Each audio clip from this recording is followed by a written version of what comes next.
팩트에 근거해 뉴스의 숨은 뜻까지 분석해드리는 Y타임스 국제정세 분석의 주북일입니다. 중국 전기차 열풍이 뜨겁습니다. 이미 세계 최대 자동차 산업을 자랑했던 독일마저 누르고 세계 최대 자동차 수출국으로 등극을 했죠.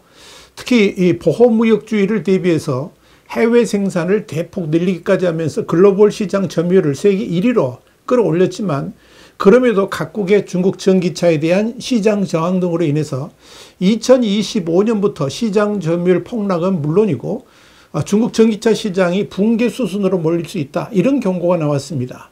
Y타임스가 이 문제를 깊이 분석해 봤습니다. 지금 시작합니다.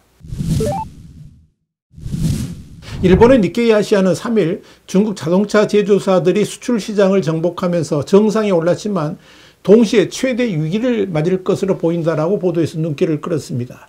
니케이는 중국 전기차가 세계 각국의 보호무역이라는 거센 저항을 받고 있다면서 튀르키예와 EU를 비롯해 많은 국가들은 지난 4년간 중국에서 수입된 전기차의 급증으로 인해 중국산 전기차에 대해 높은 관세를 부과하기 시작했다, 이렇게 짚었습니다. 니케이는 이어서 2020년까지만 해도 중국은 전 세계 자동차 수출국 중 6위에 불과했지만 연간 판매량은 이후 약 6배로 급증했다면서 이 놀라운 성장으로 중국은 2023년 세계 최대 수출국으로 등극을 했으며 지난해에는 일본, 독일 및 기타 모든 생산국과의 격차를 더욱 확대했다라고 설명했습니다.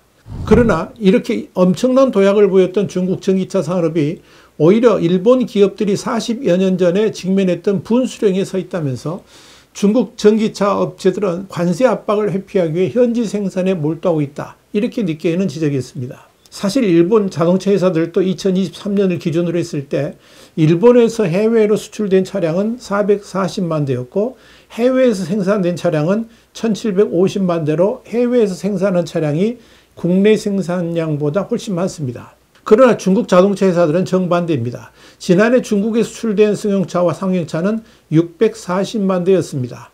이에 대해서 뉴욕에 본사를 둔 정책연구회사 로디움그룹은 지난해 8월 기준 중국 자동차 제조사들은 해외에 연간 약 170만 대를 생산할 수 있는 공장을 운영 중이고 추가로 약 170만 대를 생산할 수 있는 공장을 건설 계획이나 착공을 확정했다라고 추산했습니다. 실제로 지난 4월 28일 BYD는 캄보디아 시아누크빌에 3,200만 달러 규모의 전기차 조립 공장을 착공했습니다. 이 공장은 올해 말까지 차량 생산을 시작할 계획입니다.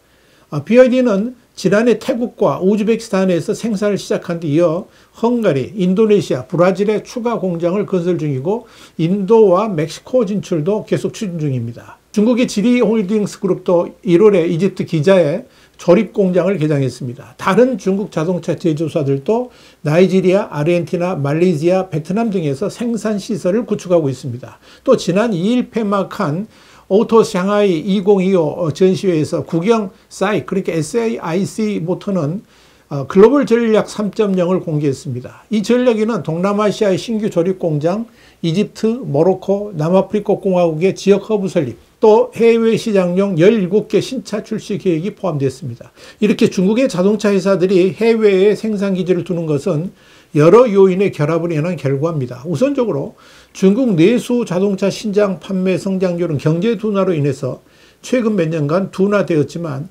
신규 업체들의 시장 진입으로 생산량은 계속 증가를 했습니다. 그러니까 내수 시장이 완전 포화 상태죠. 이와 관련해 니케이는 해외 시장은 더 높은 이익 마진을 얻게 될 것으로 추산되는 데다가 EU의 전기차 구매 보조금과 우크라이나 전쟁으로 인해 러시아 시장에서 다른 국제 자동차 제조사들이 철수하면서 수출이 급증하는 듯 보였다. 문제는 그렇게 해외 생산을 늘리고 있는데 판매 전망이 그리 높지 않다는 데 있다라고 짚었습니다.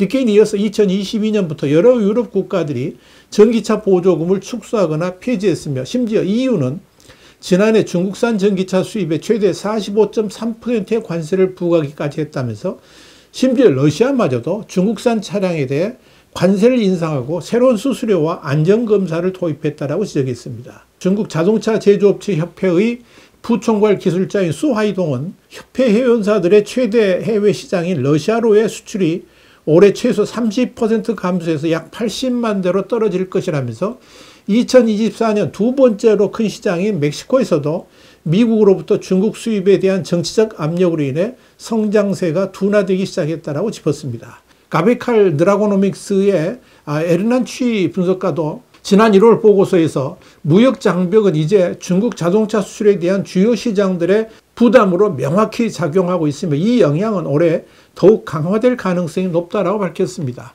에르난 취는 이어서 이렇게 중국 자동차 제조사들이 해외 생산을 확대 중인 상황에서 이런 역풍이 몰려옴으로써 2025년 자동차 수출은 감소할 가능성이 높다라고 덧붙였습니다. 중국 자동차 산업은 또 다른 변수도 맞고 있습니다.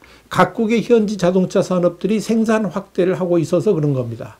이에 대해 로딩그룹의 그레고르 세바티안과 엔데버 티안 분석관은 태국의 전기차 생산 확대가 중국으로부터의 수입을 감소시켰다면서 이에 따라 중국 자동차 회사들은 태국에서 호주와 유럽 등 다른 시장으로 수출을 해야만 하는 상황으로 몰리고 있다고 분석했습니다. 눈여겨볼 것은 2027년까지 전 세계 자동차 수요의 25에서 50%를 차지하는 중국산 차량, 그러니까 중국 내 생산과 해외 현지 생산을 합친 겁니다. 이 중국산 차량에 대한 투자 자체가 전면 중단될 가능성이 높다, 이렇게 전망했다는 점입니다. 세바스찬과 티아는 미국, 캐나다, 인도가 우선적으로 중국 자동차 회사들의 접근을 차단할 것이고 일본, 한국, 이스라엘도 중국차의 접근을 막을 것으로 보인다면서 미국은 이미 국가안보 관련 제한 조치를 부과하도록 압력을 가하고 있으며 한국과 일본도 국내 생산업체 보호를 위해 제한을 가하게 될 것이다, 이렇게 예상을 했습니다. 세바스찬과 티아는 전 세계 수요의 25에서 33%를 차지하는 시장이 관세와 기타 무역 장벽으로 인해 직접 수출을 하지 못하도록 막게 될 것으로 예상을 하면서 이는 중국 자동차 회사들이 현지 생산을 할 수밖에 없도록 만들 것이다, 이렇게 내다봤습니다. 세바스찬과 티아는 이어서 동시에 중국 당국도 현지 자동차 제조사들의 해외 생산 투자 억제를 시작할 수 있다고 전망했습니다. 국내 산업이 위축될 수 있기 때문이죠. 니케이는 중국 관측동들은 2025년 수출 전망에 대해서 상대적으로 낙관적이라면서 올해 해외 출하량이 추가로 50만에서 60만 대 증가할 것으로 예상했습니다. 실제로 중국 승용차협회의 추이동시 사무총장은 지난해 640만 대 수준에서 10% 증가할 것이라면서 현재 글로벌 경제 성장 모멘텀은 약화되고 있으며 무역 장벽이 급속히 증가하고 있는 데다 트럼프의 공격적인 관세 정책의 파급 효과가 상당할 것으로 예상을 했습니다. 이렇게 놓고 보면 중국 자동차 산업은 지난해를 정점으로 해서 판매량이 감소되는 전환점을 맞을 가능성이 커졌습니다.